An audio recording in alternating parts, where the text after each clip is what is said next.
Hello and welcome to my YouTube channel Film Buzz, where I'll be mostly discussing and updating my audience on what's currently going on in the Hollywood movie space, while also doing some reviews of newly released films and fan favorites from throughout the years. But with that little shameless plug out of the way,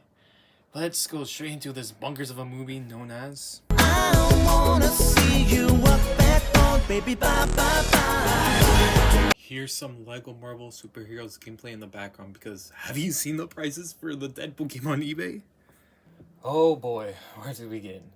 Deadpool and Wolverine is both a sequel to the two previous Deadpool movies, building upon what those movies set up, and especially at the end of Deadpool 2, with the whole timeline jumping around and messing up the flow of time, while also being a farewell love letter to the 20th century Fox universe of the early 2000s Marvel era, while also building on but honoring Hugh Jackman's legacy as Wolverine in Logan, with a freshly new take and perspective on our favorite Claude friend X-Men, with an outstanding performance by both Hugh Jackman and Ryan Reynolds, who at this point was born to play Deadpool.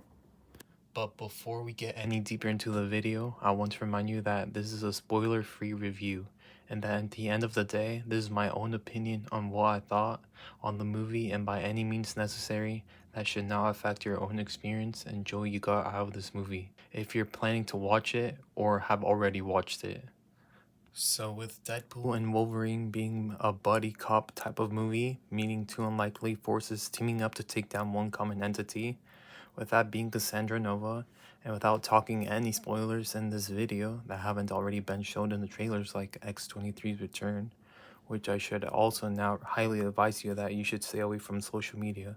if you have not watched the movie yet, because there is some mind-blowing cameos and things that happen in this movie that I highly recommend going to the theater and experiencing for yourself. But Deadpool and Wolverine still has the charm and comedic aspects of the original two movies, without sacrificing any of its tone in the movie with the 20th Century Fox acquisition by Disney.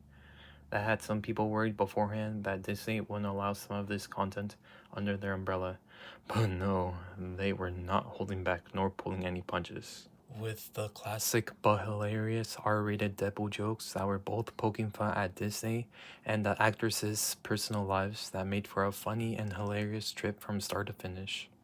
Especially the opening sequence of the movie, which at this point has one of the best opening sequences to any comic book movie, while also being heartfelt and serious when it needed to be, and not doing the usual Marvel shenanigans that we have been seeing lately,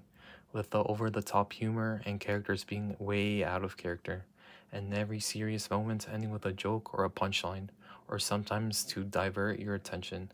But not in Deadpool and Wolverine. Ryan Reynolds told something special with this movie, exceeding your expectations with what we have been seeing with the MCU,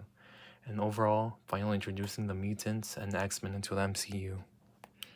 But now with some of my own negatives. I really want to see the longevity of this movie and the rewatchability, because while the first time around it's a mind-blowing experience similar to Spider-Man No Way Home, with the Tobey and Andrew cameos, because yeah, they're cool the first time around, but after a while they get stale and sort of a cheap shot at the otherwise potential storytelling that could have been, if not for these fan-pleasing moments, which I gotta admit, I still love to this day.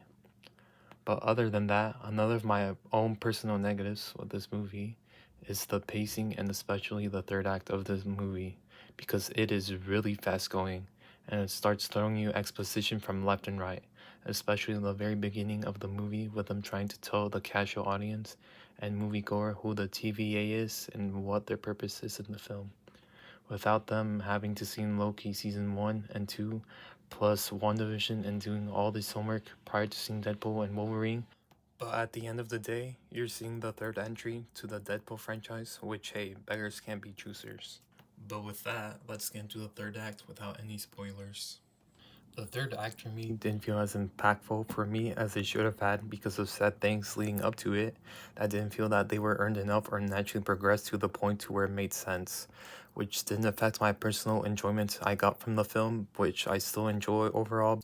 but was one of the things that bothered me after having watched the movie. But in conclusion, is Deadpool and Wolverine worth the trip to the theater? Well, yeah, and if I had to give a rating score out of 10,